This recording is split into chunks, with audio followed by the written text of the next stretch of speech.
No one was hotter down the stretch in the NBA than Marco D'Angelo as he went insane 33-12 against the spread. The NBA playoffs are here, and the real fun begins as there are no more resting players and guessing lineups. Remember when Marco closed out the football season in January with a 17-4 winning run in the playoffs and bowl games?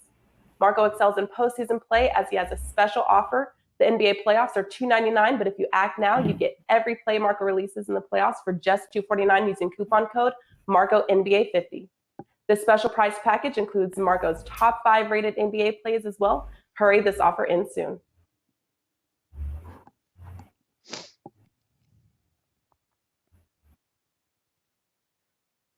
Welcome into First Pitch, WagerTalk's premier MLB betting show for Thursday, May 20th. We are talking all 4 9-inning games on tonight's slate, and we got a very knowledgeable MLB betting cast here with Dave Koken and Marco D'Angelo of WagerTalk.com. Guys, we got the best bets at the end and an Asian baseball play as well. But first up here, Marco D'Angelo. We only get you once a week here on Thursdays. Happy to have you, Marco. And first, 34-12 in the NBA and 13-4 on the diamond. You're seeing it well right now. He's hot, guys. Check him out at WagerTalk.com, experts page, Marco D'Angelo. Marco, welcome in. Happy Thursday morning to you. I appreciate it, Drew. Fun time whenever you're seeing the baseball looks like a beach ball, and when you're shooting the basketball and, the rim looks twice the size, life's good. So, let's just keep it rolling, and got a best bet for the baseball show today, and excited about Thursday. Yeah, guys, and you just saw the commercial there, so check his workout at WagerTalk and the code to save some money as well. Next up here, certainly not last, Dave Koken, number 1 in MLB at WagerTalk last season. Happy Thursday morning to you, Dave. Thanks, Drew. Appreciate that. Quick update. NHL, I've moved back into the number 1 slot at WagerTalk. I think it's plus 85.4 units for the season net. 7 winners in a row, 30-10 in the last 40 in the NHL. So it's been pretty good. I have a play tonight. I have a 3-pack for tomorrow. 3 selections on the Friday NHL card for $19. As for baseball, thankfully the best bets have produced nicely on the season, 65% plus about 20 units on those. And I have one today. It's my only baseball play today. It's a game we're not talking about on the show because it's one of the day games. So still time to get it if you want. And plenty of opinions on the games we're going to talk about. Yeah, excited to get into it. And we got first game here. Prime time on the East Coast, Dave. We'll come to you first for Miami and Philadelphia here. 7:05 Eastern, 75 degrees in Citizens Bank Park here. We get Sandy Alcantara coming off of his worst start, maybe of his career here, Dave. Kind of surprising last time out versus Vince Velasquez here, 1 earned run in each of his last 3 starts, so he's throwing it well. We get near a pick'em price, but we are seeing the Marlins plus 105 underdogs, Phillies minus 1.25 favorites at home. What are you thinking here with the Fish and Phils tonight for the first game up here, Dave? Well, I'll give Alcantara a pass on the last start. Nobody's going to be perfect every time out, and he's been good for the most part. His numbers are solid. I mean, and now you can look at his ERA, which has jumped over 4, and say that it's a little bit skewed because of what happened in the last start. Still not that many innings in this season, so one bad effort can really knock those numbers out of whack. His overall numbers are still quite strong. Velasquez has been okay, but his numbers are a bit misleading. 3.68 ERA, but the combo numbers, which I take from 3 different metrics, are 4.77. Is that right? Yeah, 4.77, which is almost a full run higher than Alcantara. So there's a pitching edge on the Miami side. Now, the offset is the Miami offense, it's not very good. They did hit the ball yesterday, which is a little bit encouraging. So they're coming into this game off a good performance. And for bad offensive teams like Miami, I think you have to look for little stretches like that where they swing the bat well. And I think they'll have a chance to do so again here against Velasquez. It didn't quite make my card, but this would be probably the next game if I were looking down the list today. I only played 1. If I were going to play a second one, it would be here, and it would be on the Marlins. Yeah, Dave, I like that side as well. And Marco, I mean, Alcantara did give up, 8 earned runs his last time out against the Dodgers, but the velocity was there, so could see a bounce back today. What are you thinking in the first game up here, Marco? Yeah, anytime you've got a good pitcher and they have a bad outing like that, I'm generally going to look for the rebound because they usually do come back with a good outing unless we find out later that there was an injury. You know, if you see somebody put 2 or 3 together that are bad performances, and then all of a sudden you see a trip to the DL, well, that was the problem. But I don't think that's the case here. And I'm going to go against Velasquez as well as he's pitched in the last 3 innings. The problem, or last 3 outings, the problem is he doesn't go deep into the games. And when you get into that Philadelphia bullpen in the second half of a game, you know, you're rolling the dice with them. This is a team that's got an ERA, the bullpen at home, of over 5. I just can't trust them. And I got a little stat here on Velasquez. When he does come off a good outing like he did, over the last couple, over his career, Velasquez is just 9-22 in his next game. Now, that's a team record, 9-22 in his next start when he's coming off an outing where he gave up 1 earned run or less. This is a guy that generally doesn't put a bunch together. Now, he has put 3 together where he's given up 1 run. In those last 2, he split those. They came away with a win and a loss. So I'm going to go ahead and ride that stat, look at that bullpen, and look for the Miami starter to bounce back, and I'll make it unanimous. I'll go with Miami in this one.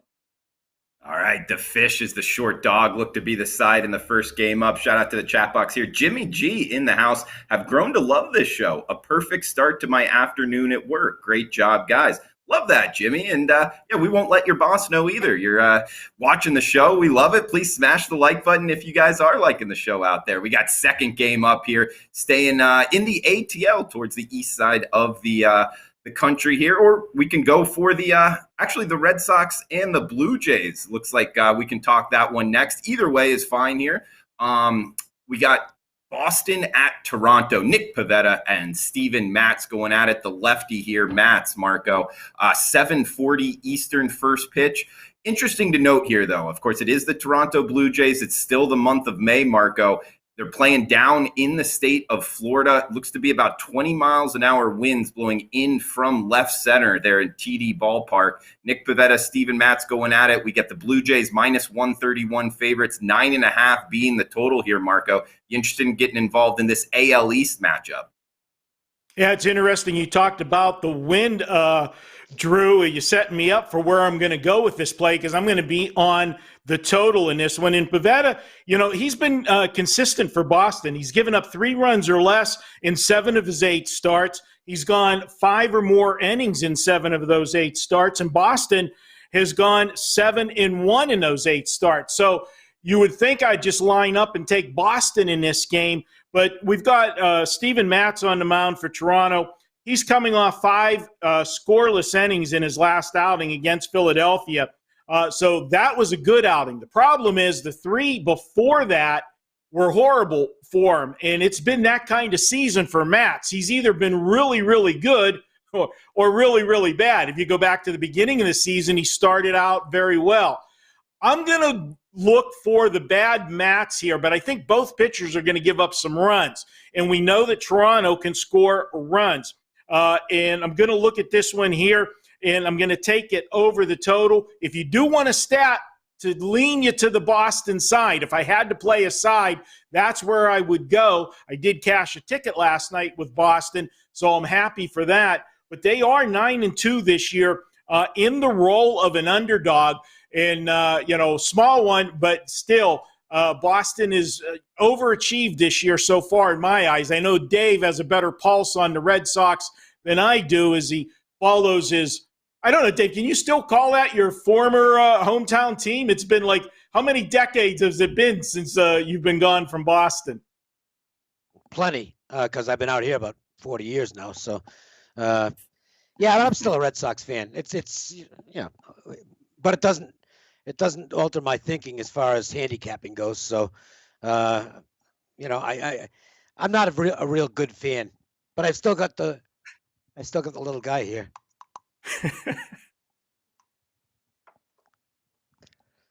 Well, I'll just pick up on this game.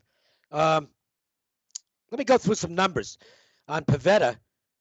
But the Red Sox are 3-0 in his road starts and 7-1 overall when Pivetta takes them out. So they've done very well when he pitches. The Blue Jays have done okay with Matz. They 1-2 in his home starts, but 5-3 overall. Pivetta, look at these first two times through the order. OPS 0.463. That is outstanding. Better than Matz. Matz is 661, which is okay, but that's a big edge on the Pivetta side. Now the flip here is that when we get into the analytics of the two pitchers, you see a little bit of a swing. Pivetta's got the ERA of 3.16, but his combo numbers are 4.29. Matz has a 4.29 ERA, but his combo numbers are 3.72. So what that indicates is there's probably going to be some negative regression coming on Pivetta, and maybe a little bit of positive regression coming on Matz. So you've got some conflicts on this one. Both teams are strong offensively in this situation. Red Sox have done well offensively against lefties. The Blue Jays have done well offensively against righties. Blue Jays very good, of course, at home offensively, which is not surprising because the ballpark is very favorable to hitting. Boston's been a plus team on the road. I guess I'm looking at this and I'm wondering why I just didn't take the Red Sox here, because you're getting plus money on them. They've got a decent pen. I would rank it better than the Blue Jays pen. I might go back and re-examine this game. Would certainly at least lean to the Red Sox as a dog. I'm with you, Dave. I mean, we get Nick Pivetta, the 28-year-old Canadian here. He's been solid. When you look at his game log, it's, he's going 6 innings, 3 earned, 5 innings, 2 earned. It seems like every start out, he's got a 5-0 record. Not that wins and losses is everything as a pitcher now. Steven Matz has been pretty solid as well, but the ballpark kind of speaking towards the over, like Marco said. Marco, we have such a tight AL East, a lot of big markets here. I asked the guys yesterday's show. We got 3 different answers actually with mine. If you had to pick who wins the American League East today, Marco, which team would you pick? Well, Toronto, if they get the pitching, they've got the hitting. This team can score a lot of runs. We've seen that already this year, especially when they're playing at home, which is a little, that ballpark is not a pitcher's dream ballpark by any means. But, I look at the top end of the Yankees rotation, Drew, and when you got, Garrett Cole and you've got Corey Kluber, that is going to be tough in any series. When you're going to have to face those two guys at the top twice, it's going to be tough to win, win 4 games in any series against them. So who comes out of it when we get to the playoffs? I think the Yankees are going to find their way into the playoffs either as the division winner or the wild card. And I don't want to face them with that lineup and then those two guys at the top of the order. Best team built to beat them might be Tampa Bay, but Tampa so far, they've been inconsistent for my liking. And again, that might be, we always talk about the Super Bowl hangover. Is there a World Series hangover for the loser as well? Because they've been up and down for sure. Yeah, and Dave, I mean, these 4 teams, within a game and a half of each other in the AL East standings, all 4 of them double-digit run differential to the positive right now. Do you have any quick thoughts on who you think will win the American League East? Yeah, I think the Yankees will win the division. It's just a really strong team. Their offense is going to get better as the season goes along. The starting pitching is going to be solid. Severino back at some point. That's not going to hurt. And the bullpen is just tremendous. It's the most reliable bullpen in the game. So as a Red Sox fan, I hate saying this, but I think the Yankees are the team to beat in the division. Yeah, I could see that. I went with the Blue Jays. Just I think we get a mix there of the pitching and the hitting, but we'll see what happens when they go up to Buffalo. We got Pittsburgh and Atlanta up next, guys, heading to the NL East here. We're talking Crow versus Smiley here. Almost a $2 favorite for the Braves, minus 195 we're seeing now, Dave. We can get plus 165 back on the kickback with the Pirates. Crow versus Smiley. Any interest in getting involved in the ATL tonight, Dave? No, I can't lay that kind of a price with Smiley. There are no positives on his ledger. I mean, his numbers just aren't good at all. Crow actually hasn't been horrible for Pittsburgh. Not that he's been good, but he's been maybe a little better than I expected. The problem is, even though it looks a little tempting to take the Pirates as a big dog against an underachieving Atlanta team, I mean, you look at the offensive numbers for the Pirates on the road, particularly against lefties. They've got a WRC plus of 57. Average is 100. They're at 57. That's a very bad offense. So this might be a game where Smiley can actually get things together. But there's no chance I'm going to lay almost $2 with the Braves, who are an underachieving team right now. It's as simple as that. I'm staying far away from this one. The only thing I could give you, if I were going to lean to something in the game, it would have to be the over. Despite those bad Pirate numbers against lefties, they're facing a lefty who's not pitching well, and you have to figure the Braves should get some offense going against Crow. So I guess I'd lean over, but this is definitely a no bet for me. Yeah, I mean, sidewise, Marco, near minus $2 with the Braves. That, like Dave said, they've been underachieving. Their bullpen hasn't been good, and their closer, Will Smith, just pitched back-to-back days. I can't lay this high of a price with the Braves. What do you think of tonight in the ATL? Yeah, I don't want to get involved in the game itself, but I am going to get involved in the total in this one. And I don't disagree with Dave too often, but this is going to be one of those spots where I am. I like the under in this game, and a couple reasons. Dave alluded to the one point about the left-handers with the Pittsburgh Pirates. They have been just total trash facing lefties this year. They've only faced 6, so it's a small sample size, but they're 1-5 in those 6 games, and they've only averaged 2.8 runs per game when facing a lefty.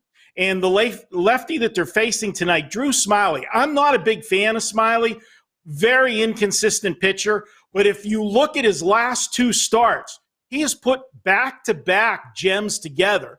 6 innings in both outings, gave up a run in each outing. One of the games, it was an unearned run, so he's only allowed 1 earned run in his last 12 innings of work.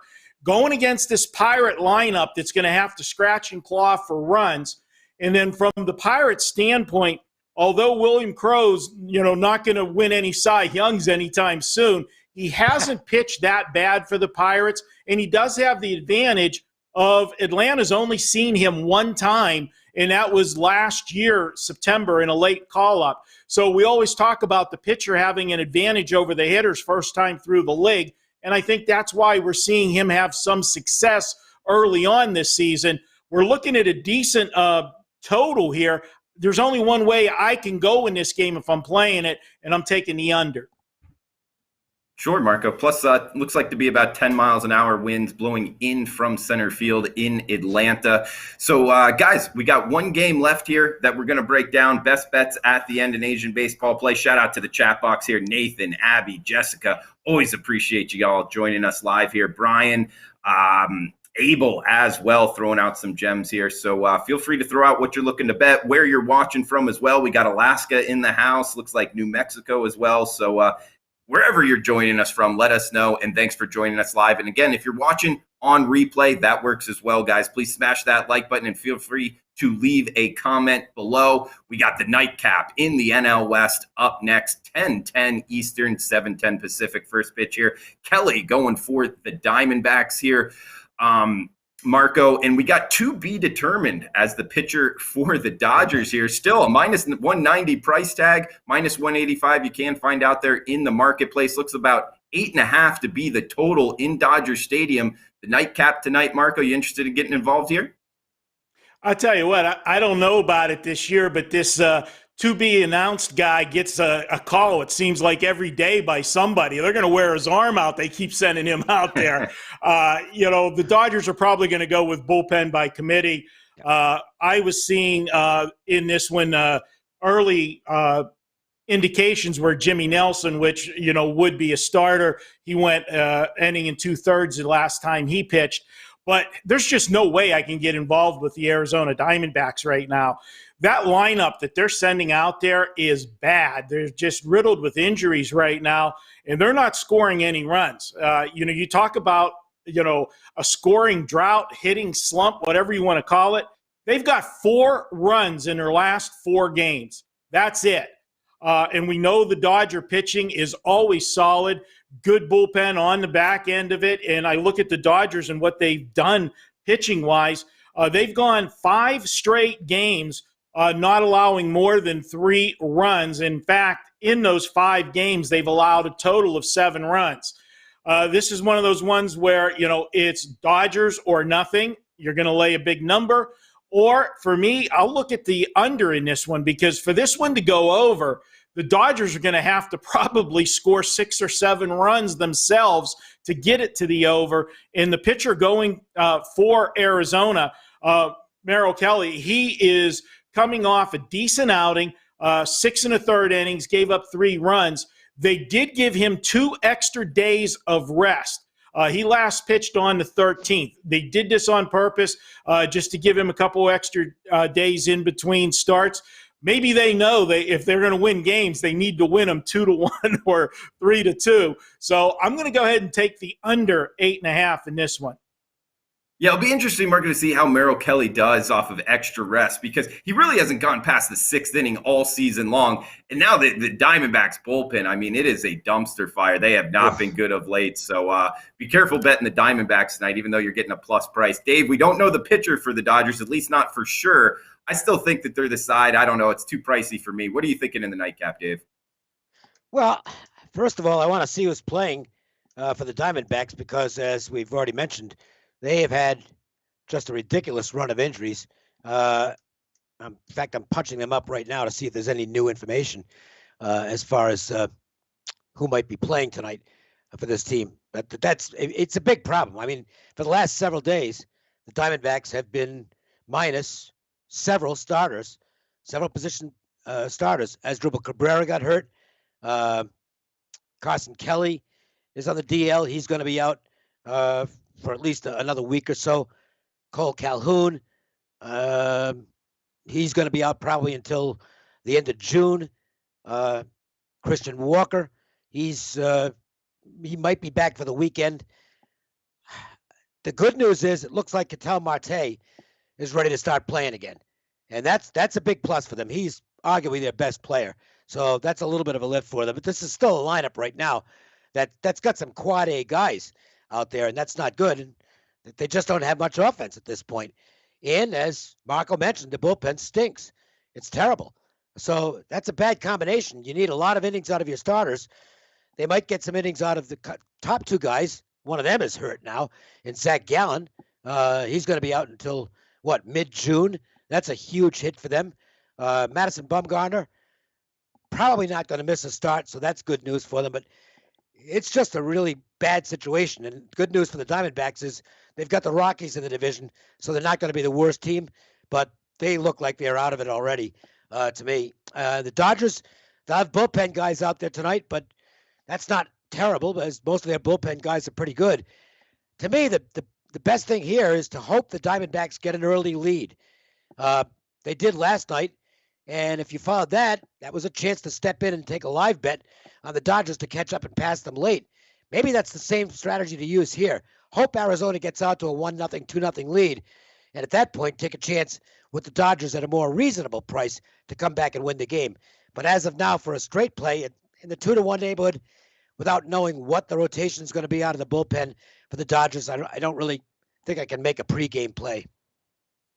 Okay, fair enough, Dave. And we got Brandon Porter in the chat box throwing out a gem here. Dodgers looking ahead to Giants for the weekend series.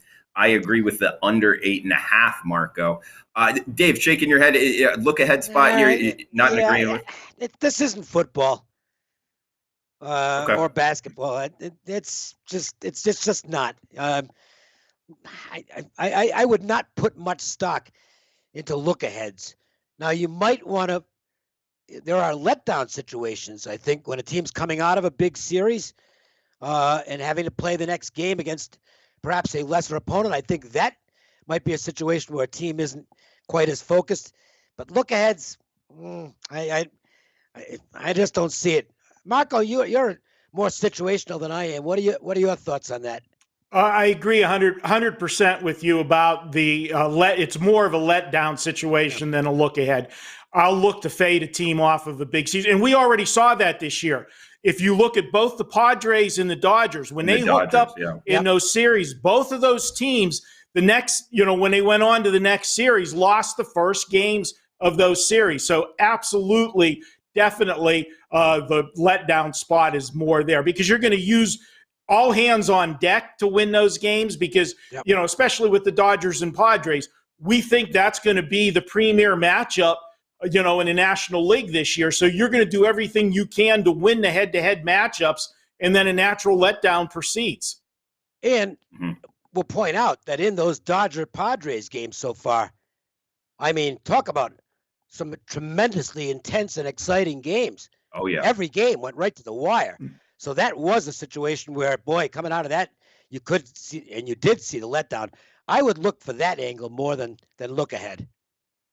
All right, great stuff from two guys that really know their baseball betting, Dave Koch and Marco D'Angelo. Check them both out at WagerTalk.com. Guys, we got best bets, but first going to throw it over to the other side of the world here for Tokyo Brandon and his Asian baseball quick pick. Tokyo Brandon, take it away. Thanks, Drew. Tokyo Brandon here. We dropped yesterday's Rakuten pick. They completely barfed. Loaded the bases 3 times, once with no outs, and they only managed 1 run. So, we dropped that one. Today, Lotte is going to play Rakuten at Rakuten in Sendai. Lotte is on an absolute tear. They've been scoring like crazy lately. Wakui is the starting pitcher for Rakuten, and he's actually a very respected and good pitcher throughout his career, but lately he's looking very shaky on the mound and he's losing his confidence completely. I think Lotte is going to score pretty well on him, and the team total will be 3.5.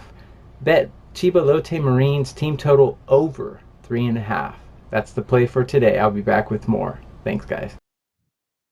The Marines team total over from Tokyo Brandon Knight in bounce back mode. First up here for best bets, let's head to Dave Koch. And guys, number 1 in MLB last year at Wager Talk, also seeing it well in the NHL on the ice. Check him out, experts page, WagerTalk.com, Dave Koch. And Dave, where are you going for best bets tonight, buddy? And again, a quick mention, I've got one play in the NHL tonight and a 3-pack for tomorrow, 3 Friday selections. And those are just $19 to get all 3. And that's available right now, and those games are already lined, so you can make those bets right away. 30 and 10 on the last 40 NHL plays, including 7 in a row, number 1 this season. Overall in net profits, number 1 all time in NHL net profits. So fair to say I like the NHL. Baseball, torn for the best bet between the Marlins and Red Sox of the remaining games today. It's probably a little more value on the Red Sox at the price, but I'll go with the Marlins. I like the bounce back angle with Alcantara against the Phillies and Velasquez, who I think is ready to start maybe regressing a bit. So I'll take Miami for the show best bet. Liking the fish. We might hear that again. But first up, Marco D'Angelo, WagerTalk.com experts page. Guys, 34-12 in the NBA, 13-4 on the diamond. He's hot right now, and we got that coupon code commercial we saw earlier in the day. But Marco, where are you going for best bets tonight? Well, I'm going to go somewhere, Drew, that I generally don't go. And a couple times we've had games on the show where there's been a doubleheader, and both Dave and myself usually stay away from doubleheaders.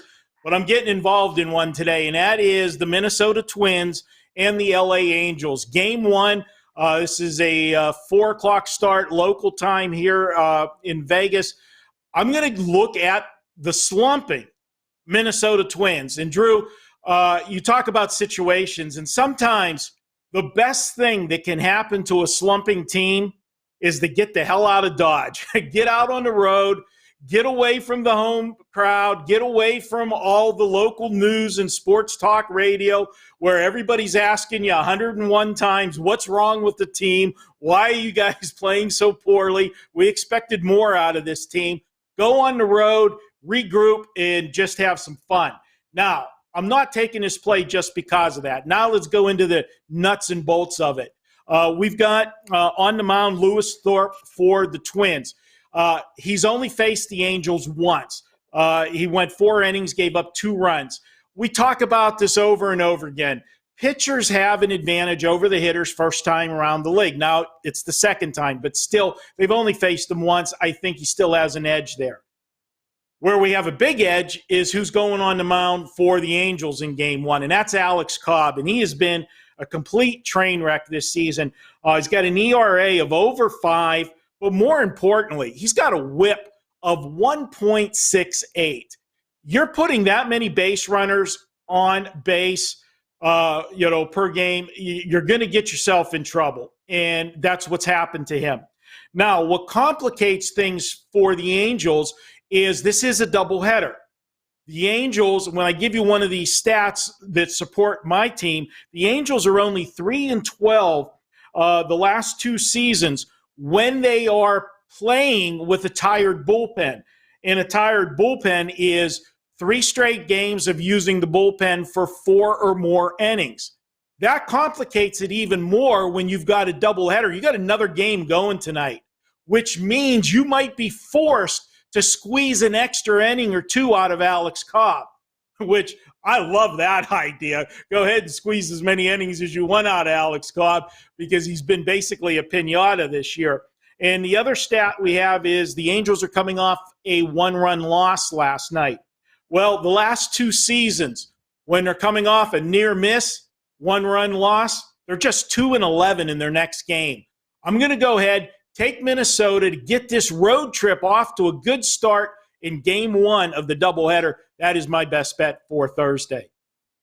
All right, Marco, we'll recap them at the end. I'm going back to the game Dave hit on, and I'm lining up with Dave. I'm going on the fish here, the Marlins. You can get them as high as plus 110 now, guys. It has been a jump up here, and looking at the lineup, we are getting Aguilar, Dickerson, Cooper, Anderson all in the lineup for the Marlins. So I think there's value here with Sandy Alcantara off of the bad start. I think he bounces back, though. Injury concerns could be there, but the velocity was still there, averaging over 97 miles per hour on his fastball. I think we get a good bounce back here from one of the better pitchers in the National League. Velasquez on the other side for the Phillies, one earned run in each of his last 3 starts. But the fact is he's let base runners on base that just haven't hurt him as much. 8 walks in his last 3 starts. I think the Marlins are able to put up enough offense to get there. And I think the wrong team's favored here. So Miami as high as plus 110. I think I'm on record with plus 105 on the Marlins. So recap here. Dave and I on the Marlins, and we got Marco in the doubleheader game 1, guys, so not too much time to get in on that one, and the Twins minus 105. So that's it for best bets for Dave Koken, Marco D'Angelo. I am Drew Martin. Please smash the like button if you guys did like the content, and if you're watching on replay, feel free to leave a comment below. Huge shout out, as always, to the chat box, joining us live with a bunch of gems here. Thanks, guys, for that. And best of luck with your bets. We'll be back tomorrow. Same time, same place. Best of luck. Until then, have a fun, safe Thursday night. Enjoy the games. Yes, you heard right. Get 90 days of picks for only $6.10 per day. A Wager Talk 90-day all-access pass covering all sports, all client releases, and all 5% best bets are priced at $8.49. But for a limited time, you can save $300 and lock in your favorite Wager Talk handicapper for the next 3